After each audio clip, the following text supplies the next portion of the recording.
We have breaking news on the domestic front this time. There has been a terror attack in New Orleans overnight, just hours ago, and when the revelers are still enjoying the New Year's Eve or the New Year's night festivities in New Orleans at 3 a.m. There was a terrible, not accident, but a terrorist attack that killed, I believe, as of now, 15 people dead and 35 were wounded. This just moments ago was released by the New Orleans Police Department spokesman on what is happening. Today at approximately 3:15 a.m. Central Standard Time, an individual drove a pickup truck into a crowd on Bourbon Street in New Orleans, killing at least 10 individuals and injuring dozens more. After hitting the crowd, he exited the vehicle and fired upon local law enforcement. Law enforcement returned fire and the subject was pronounced deceased at the scene. 2 law enforcement officers were injured and transported to local hospitals. The subject has been identified as 42-year-old Samsud Dim Jabbar, a U.S.-born citizen from Texas. He was driving a Ford pickup truck, which appears to be rented, and we are working to confirm how the subject came in possession of this vehicle. An ISIS flag was located on the trailer hitch of the vehicle, and the FBI is working to determine the subject's potential associations and affiliations with terrorist organizations. Weapons and potential improvised explosive devices, IEDs, were located in the subject's vehicle. Other potential IEDs were also located in the French Quarter. As of now, 2 IEDs have been found and rendered safe. The FBI Special Agent bomb technicians, as well as our local law enforcement partners, have been working to determine if any of these devices are viable, and they will work to render those devices safe. The FBI, we are working with our partners to investigate this as an act of terrorism. We're aggressively running down all of the leads to identify the possible subject's associates. We're working to ensure that there is no further threat. We do not believe that Jabbar was solely responsible. We are aggressively running down every lead, including those of his known associates. And as you can hear from that, the commentary right there, they don't think that this was a lone wolf, and we'll be discussing that in a little bit more detail. One of the things that she said also, that by the way, I misidentified. That's Ann Kirkpatrick, I believe, from the FBI, not from the local people. That we'll hear from them later.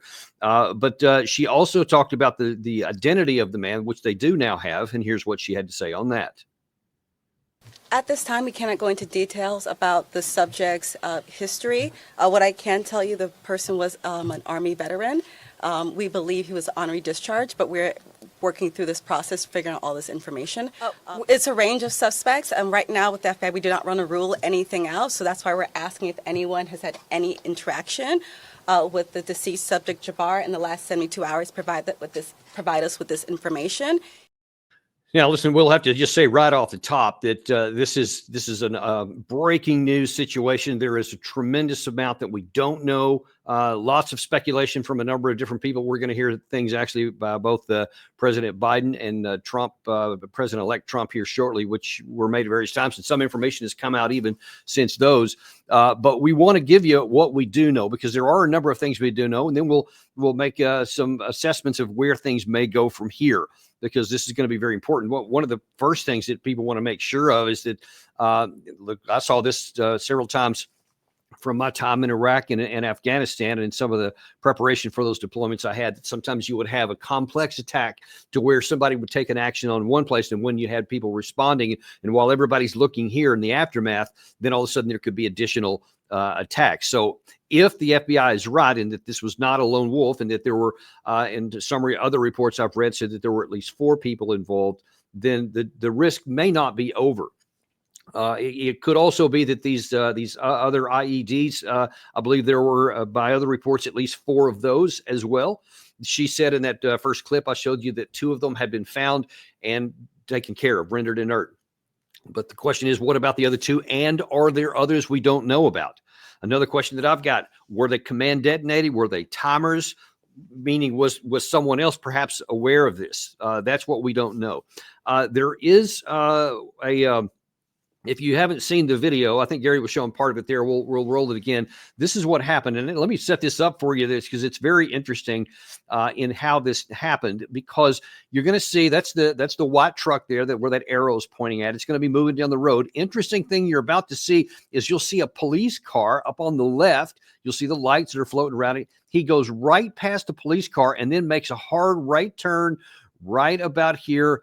And then that's when all the bad things start happening. And he rolls on down the street right there, and you see the policeman get out of his vehicle right after that point. What this tells you is that this is almost certainly a well-run operation from this terrorist perspective. The terrorist, by the way, was named Shamsud bin Din Jabbar, 42-year-old. He was a Texas native. He had only 2 minor arrests up to this point. So if you're looking for his past, so far they found out that he had just 2 minor, one for petty theft in Katy, Texas, which is a suburb of Houston, and then driving without a license. So no evidence that he had any kind of criminal behavior before that. But he was an Army veteran, and there hasn't been a lot listed so far. So we don't know what kind of unit he was in, what he did while he was on activity. Was he deployed? Because he's 42, so he definitely could have been in both Iraq and Afghanistan. We don't know what his rank was, how long he served, et cetera. As soon as we get that information, we'll certainly be sharing it with you. But what this tells you, and that's enough information to tell you this is probably somebody that knew what they were doing, that had a methodically planned and reconned route. And the reason why I say that he was probably planned is because it seemed like he really knew what the lay of the land was. He wasn't surprised by anything. It wasn't just some one-off kind of, crazy deal that just plowed into a crowd somewhere. He knew where there was barriers and he knew where there wasn't. Here is the police chief, I think, for New Orleans explaining what did and didn't happen. So we have been aware of the Baller situation for a long time. And we did indeed harden those target areas where the ballers are. We had patrol cars out there as a hard target, as well as with barriers. Now, I want to share with y'all, if you did not know, that this particular terrorist drove around onto the sidewalk and got around the hard target, where he did have a car there, we had barriers there, we had officers there, and they still got around. Now, the wedges that you see out there as well, we knew that had malfunction problems. And I want you to understand, let's say we put the wedge up and it got stuck. There is no way that ambulance could get in or out, people couldn't get in and out, so we knew that these were malfunction. So we did indeed have a plan, but the terrorist defeated it. So there you see that. If you weren't sure about some of that terminology, basically there was a number of barriers that they had. Ordinarily, they have Bourbon Street completely blocked off, but some of the barriers had not functioned. So they took what they thought was a reasonable approach, which is to have a police car sitting right there. And you saw that was one of apparently many. I think I saw as many as 200, or no, I think it was 300 policemen were deployed around the area to keep it safe. That will work if you're trying to keep somebody from like a drunk driver, which was one of the original thoughts. So maybe this is somebody that lost control of his vehicle, because obviously a lot of people are drinking in New Orleans at 3 a.m. in the morning on New Year's night. But they say, no, that's not what happened. This was intentional. So that if you have something like that and there's just a little bit of space between that, then somebody who's very much coherent will drive around it and get behind it. You saw that that was, no target of opportunity issue there. So by all estimations, this Jabbar fellow, this terrorist person, knew what he was doing and had made a plan. And I'm sure that's something the FBI is going to be looking into with a fine-tooth comb to come up. And of course, the biggest issue is right now, aside from is the danger over with right now, who was behind this? Has Jabbar just been a radicalized terrorist? Was it something that maybe he had been to Iraq and to Afghanistan or to anywhere else for that matter, and maybe he got radicalized by what he saw, that he apparently he was a Muslim by birth and by name at least. And so we don't know anything about his personal religious background. Had he been writing anything on social media? Those are all things we're going to be looking for. But I think the first thing that we need, our authorities need to identify is, was this guy self-radicalized because of his experiences, or was he recruited by somebody from an ISIS background? Because as you heard in that first clip there apparently was an ISIS flag on the back of his vehicle. So this guy went into this almost certainly knowing that he was going to die. He didn't appear to have an exit strategy. He didn't appear to have any intention of leaving the scene. Because, when he went behind that situation there and behind the barrier and in front of the policeman, obviously he knows that the place is going to be swarming with police and that he's going to be found. And he tried to go out in a blaze of glory, which he eventually succeeded in doing. It did wound 2 police officers in the process. And of course, as the current death toll is 15 dead and still 35 wounded. We don't know the difficulty of some of those wounds and how far, whether anybody else is going to be added to that total. We certainly hope that they don't. They're in the initial time after this, and I know it was on Fox News and all over social media. Anytime you get information, people run to just spread things around without really waiting to find out. And one of the initial comments was that this truck had passed through Eagle Pass only 2 days ago. And so it had come from Mexico through the Eagle Pass and had come up here. That was the claim. Now, ironically, that could possibly turn out to be true, except that does not mean that the terrorists came from down there, because the vehicle was rented through Turo. And if you're not familiar with Turo, that's basically a kind of like an Airbnb, how people put their homes and their domiciles up for rent. That's the same thing with Turo, where you can rent, an individual can rent his own vehicle or so.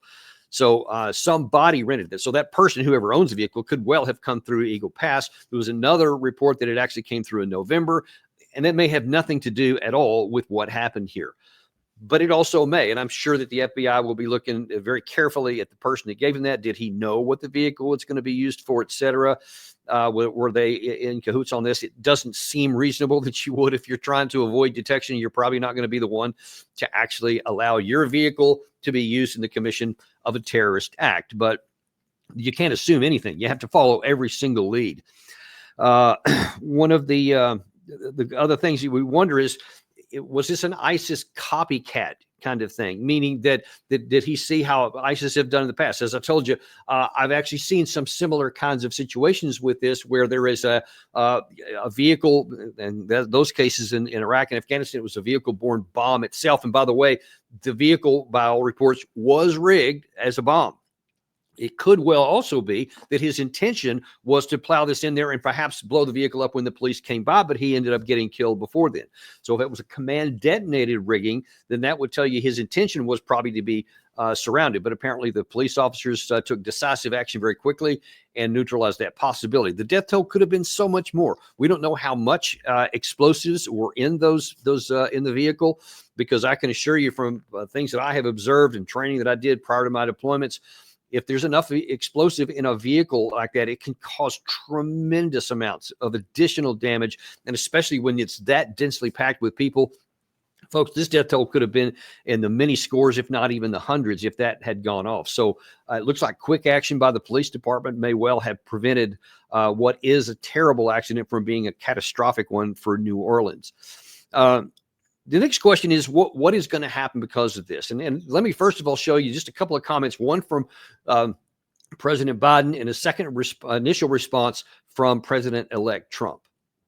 Do you understand if the person crossed the border? I'm not going to comment on any specific yet at all. I've contacted every agency in the federal government as well as the state. We're all coordinating to get to the bare facts. Can you say if he was a foreigner or if he was a domestic? I'm not going to say anything until I get all the facts in front of me. And then Trump released this on his social media, Truth Social, where he said that when I said that criminals are coming in are far worse than the criminals we have in our country, that statement was constantly refuted by the Democrats and fake news media, but it turned out to be true. The crime rate in our country is at a level that nobody has ever seen before. Our hearts are with all the innocent victims and their loved ones, including the brave officers of the New Orleans Police Department. I can't remember, Gary, is that the end of that? Is that the end of that statement? Was there any? I can't remember if there's any more than that. Yeah, no, that's it. That's it. Okay, that was the extent of his statement there. And of course, both of them, you see that they were asking President Biden when he was about to get on that plane, about the reports. Did he come across Mexico?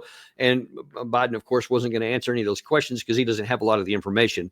Doesn't do the president of the United States any good to speculate, because everybody is going to seize on every one of his words. And if it proves that later on to be inaccurate, well, then they'll just come after him. So it doesn't help anyone for him to speculate on that.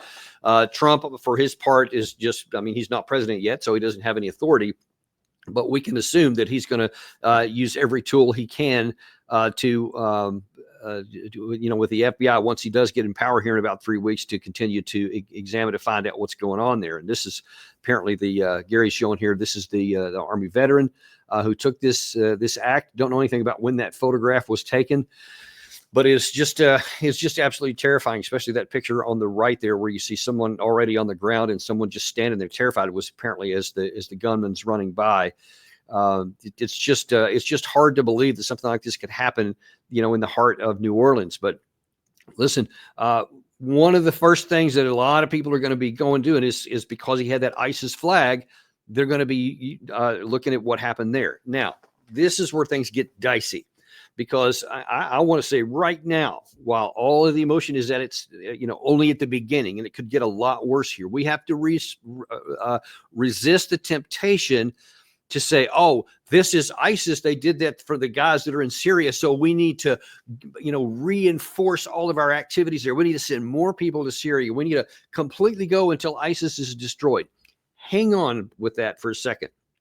Now, it could absolutely be that this was something that ISIS activists in Syria or Iraq, because they're still in both places, may well have tried to recruit this guy. Maybe they were on some of these violent extremist chat groups, etc., where they were looking for somebody, found somebody who's willing to do it. They were already radicalized, and they pushed them over the edge. And if that was the case, obviously we need to do everything we can to destroy those people who took action against the United States.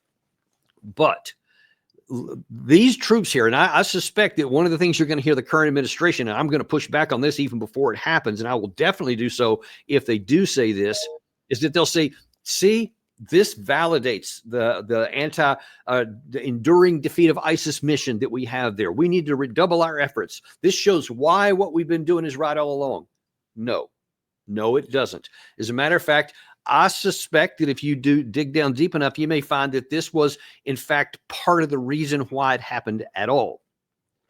Had we withdrawn the troops when Trump first said he was going to, actually the third time, but during his time in office, after the March 2029, when the ISIS had been deprived of their holdings in Mosul, in Iraq, and in Raqqa in Syria. But at that time, the military mission that those troops had was gone.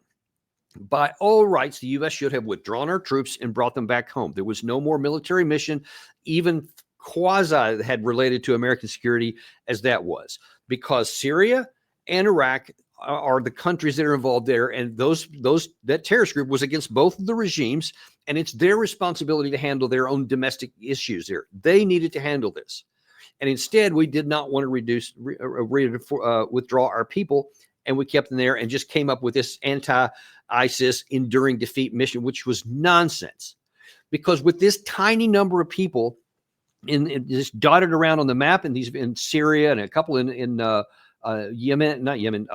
Jordan, and of course in Iraq, allegedly going after this, but all they did was periodically little pinprick attacks here and there.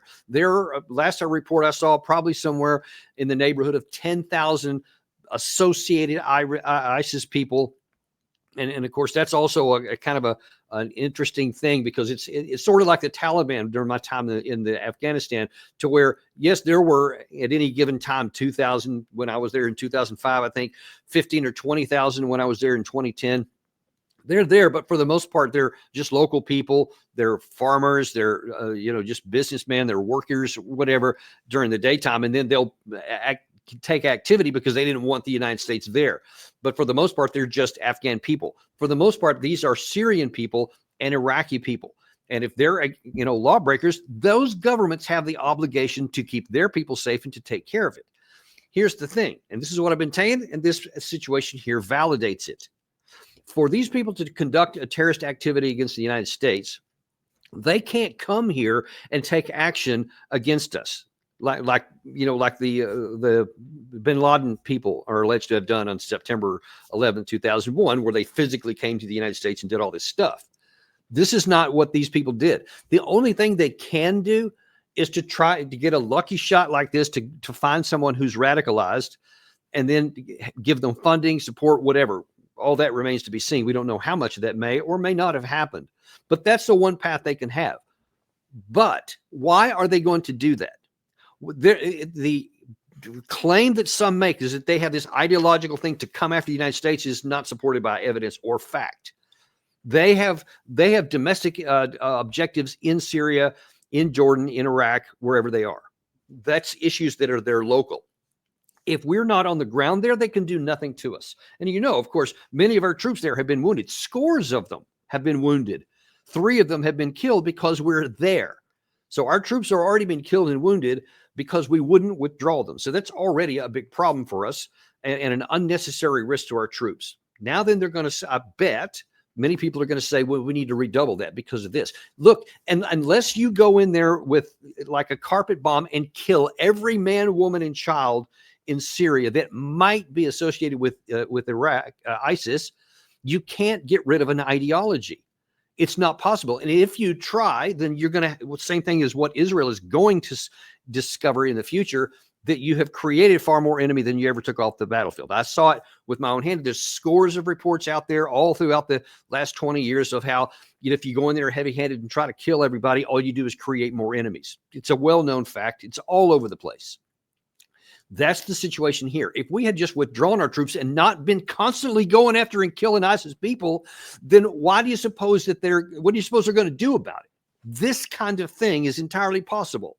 That they're saying, okay, because you're killing all our people, we'll do whatever we can to kill you back in response. And they are so weak and have so little power. This is the only thing that they can do.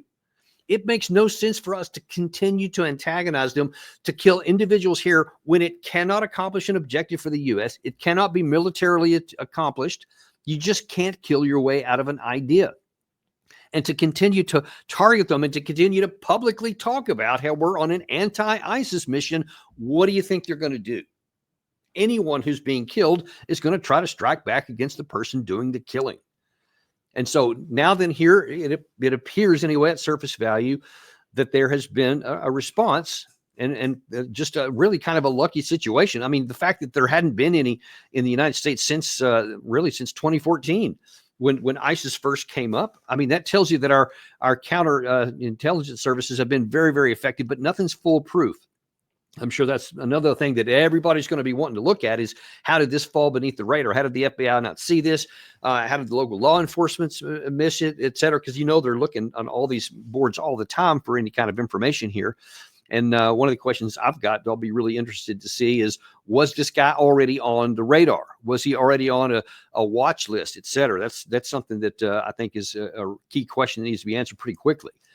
But in any case, it did get through. So the question is going to be, what do you do about it now? And what we need to be very careful of is that we don't overreact and go in a way that can actually harm our interests. And listen, we've already lost 3 troops killed in this so-called counter-ISIS mission, and scores more have been wounded in various rocket attacks, and they're constantly under threat of that on a daily basis. Let's don't double down on that and put more. We already know, and I showed you about 2 weeks ago, that the Biden administration, unbeknownst to any American, doubled the number from 900 to, I guess 2,100, something like that. It was over 2,000, more than had been told was there before. No one said what the need was. No one has since that time explained, why did you need to double up that troop number? What are they doing there? Oddly enough, no one seems very interested in it. Well, maybe they should be interested now to find out what these folks are doing to provide national security for the United States of America. We need to find out what happened with this situation, folks. That the FBI, the local law enforcement officials, federal other officials, CIA, whatever it takes, we need to get to the bottom of this really rapidly and make certain that there is no additional threat to the United States and take action on anything that may be. But beyond that, we need to take a cold, hard, sober look at our policies to make sure that we're not unwittingly increasing the terrorist threat to our country. The primary objective should be to protect the homeland, to safeguard the lives of our men and women in uniform that are defending our country, and not bring unnecessary focus on our country that could provide impetus for those who wish to harm us even more desire and motivation to do so. Let's keep it down where it's necessary, and when it's required, when we find an actionable action against someone who wants to kill Americans, without question, we should take action. 100% in agreement with that. The bottom line is we need to do what will protect our country the most without increasing the risk unnecessarily. That's your deep dive today, folks. As I told you, this is a dynamic situation. It's happening all over the place right now, and people are trying to figure out what's going on.